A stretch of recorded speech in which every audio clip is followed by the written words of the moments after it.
刚下过小雨的天已经放晴，轻柔的阳光穿过密密的枝叶漏下来，其实看着挺舒服，就是转圈圈有点晕。树下的魏婴想，咪咪不怕，来。魏婴伸直胳膊，跟着枝叶中窜动的猫又转了半圈。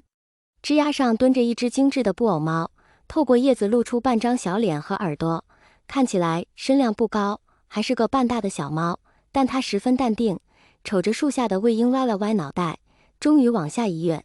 魏婴胳膊一抱，接住，扑了个空。然后魏婴就看到布偶猫轻轻巧巧地落到树根旁一小块平整干燥的空地上，完美避开周围被雨水浸润的湿漉漉地面，再一跃，跳到另一块有雨棚遮挡的干净石凳上，转身坐好，看着魏婴。所以这猫并不是在树上犹犹豫豫不敢下来，只是在找干净的落脚点是吗？扎着手转了5分钟的魏婴觉得自己是个憨憨。好在憨憨脸皮够厚，他自来熟地凑到石凳边蹲下，掏出口袋里揣着的小饼干，撕开包装递过去，小美人吃呀。布偶猫并没有接受这个类似调戏的称呼，在路人的手凑近时，甚至不动声色地往后退了些许。心大如魏婴没有察觉这等嫌弃，他继续 KY 道：“今天出来的匆忙，下次给你带小鱼干熬。话说你的眼睛真好看。”布偶猫眨了眨琉璃宝石似的大眼睛，再次躲过路人的手，跳到石桌上。谁知魏婴乘势而上，往凳子上一坐，身体往桌面上前倾，下一秒就要把布偶猫搂进怀里的架势。咪嗷！天空突然一声猫响，魏婴吓了一跳，抬头只觉一阵恍惚，布偶猫从天而降，堪堪落在他面前的石桌上。咋肥似？魏婴定睛一看，他是撞了什么大运？这么美的猫，竟然一下遇到2只。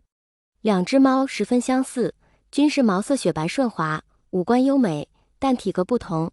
从天而降的布偶明显大了一圈，此刻挡在小布偶前，以保护之姿和魏婴对峙。怎么这样？我可没欺负他。然而魏婴看到大猫眼睛一眯，双手一抬，耸得飞快。好吧，我错了，你是爸爸，你说了算。小布偶探出脑袋来，轻轻地喵了一声，喵得魏婴肝颤，妈呀，声音也好萌。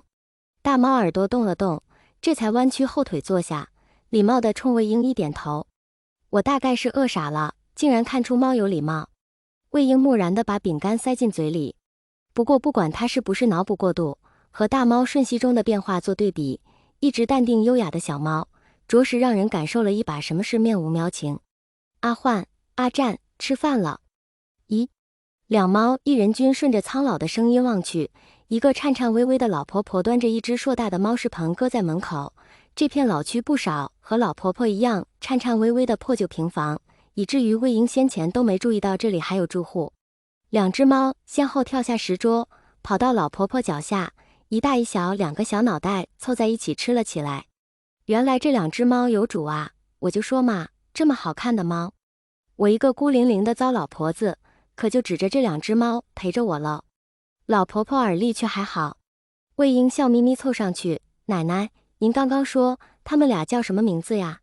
魏婴是个娱乐公司签约的艺人，发展不久知名度不高，刚到18线小网红的程度，最大的特点就是颜值高，天生一副笑脸，特别招人喜欢，尤其是上了年纪的女性。果然，老婆婆舒展了一脸的褶子，温和道：哥哥名焕，弟弟名占，我老婆子姓蓝，他们就跟我姓。原来是哥哥和弟弟呀。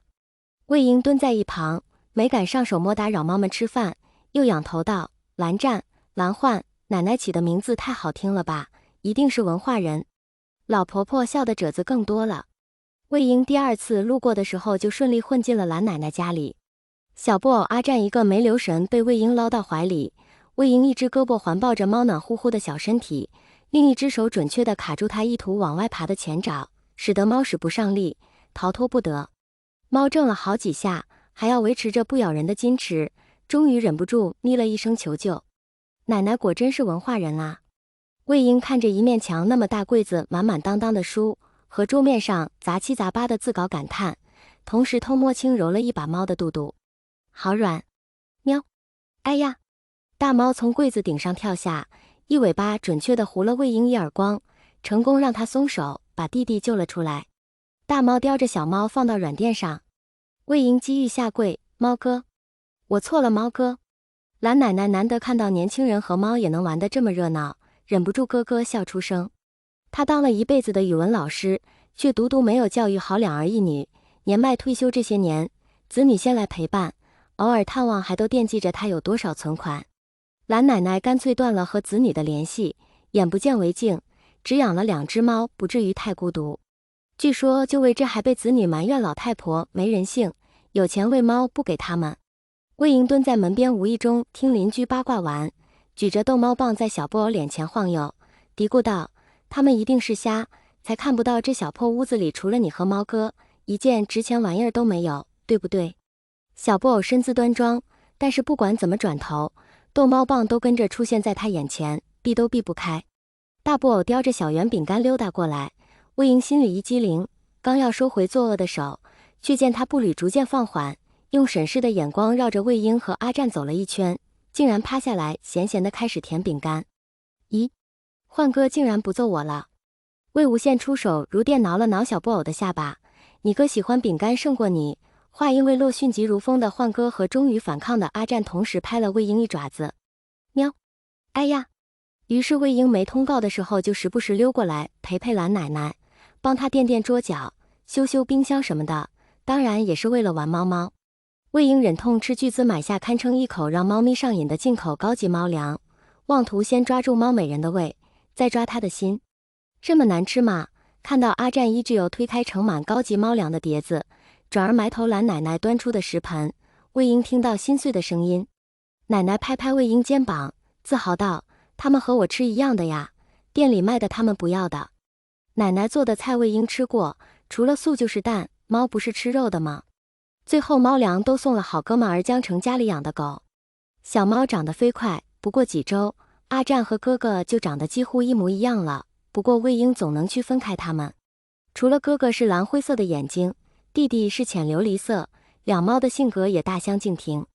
即使是2只猫都优雅地端坐在门前晒太阳的时候，一旦有熟识的人走近，哥哥会晃晃耳朵或尾巴，弟弟却纹丝不动。不过如果再有些耐心，仔细观察，就会发现小布偶软绒绒的尾巴会慢慢地卷成个弧形，真是个内敛的小美人。躲在后面暗戳戳拍下2猫背影的魏婴如是想。秋冬时节，一条爆炸性新闻霸占了娱乐版头条，大 IP 魔道祖师即将开拍电影。